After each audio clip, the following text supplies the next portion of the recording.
ពួកម៉ាក់ពីរនាក់ដើរវិញនៅក្នុងព្រៃមួយមនុស្សស្លូតស្មោះត្រង់ល្អ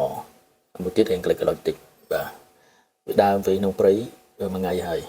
អាយុមួយថ្ងៃហើយអត់មានបាយអត់មានទឹកផឹកទេហេវខ្លាំងណាស់ដល់ដើរស្រាប់តែឃើញវិហារអ៊ីស្លាមមួយនៅក្នុងព្រៃគឺបែកគណិតថាអីចូលវិហារថាទៅដល់នោះនឹងមានបាយមានទឹកឲ្យហូបពួកម៉ាក់មួយទៀតដែលវាខូចនោះវាគំនិតវាមិនសូវជាត្រង់នោះវាថាអេបើអញ្ចឹងមុនចូលអញដូរឈ្មោះសិនអញទៅដូរឈ្មោះដូចជនជាតិអ៊ីស្លាមដែរអញ្ចឹងអញដាក់ឈ្មោះអីមហាម៉េតអីចឹងទៅហើយសួរពួកម៉ាក់ទៀតឯងដូរឈ្មោះអត់ទេខ្ញុំឈ្មោះសុកខ្ញុំអត់ដូរឈ្មោះទេចាំបាច់ដូរឈ្មោះទៅអីនោះឆ្លើយវិញហើយដូរឈ្មោះទៅឲ្យគេជឿថាយើងអ្នកសាសនាអ៊ីស្លាមដែរអញ្ចឹងទៅដល់គេទទួលរាក់ទាក់យើងហ្មងសុកដែរអត់ទេខ្ញុំអត់ដូរទេបើឯងដូរតែឯងទៅសុកវាមនុស្សស្មោះត្រង់ទៅគោះទ្វារទៅចូលដល់វិហារនឹងពុបគេសួរមហាម៉េតគេថាខ្ញុំឈ្មោះមហាម៉េតខ្ញុំអ្នកកាន់សាសនាអ៊ីស្លាមដែរខ្ញុំជាអ្នកអនុវត្តសាសនានឹងជ្រៅជ្រះណាស់អញ្ចឹង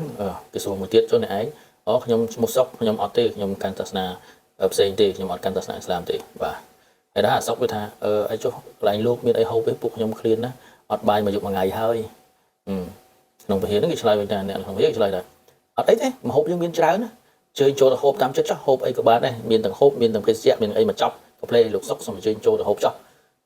ចំណែកឯលោកមហាម៉េតមិនអាចទេព្រោះអីខែនេះយើងខែបួសលោកមិនអាចហូបបានទេថ្ងៃក្រោយឲ្យយើងណាភាពស្មោះត្រង់គឺវាប្រសើរជាងការភូតកុហកអញ្ចឹង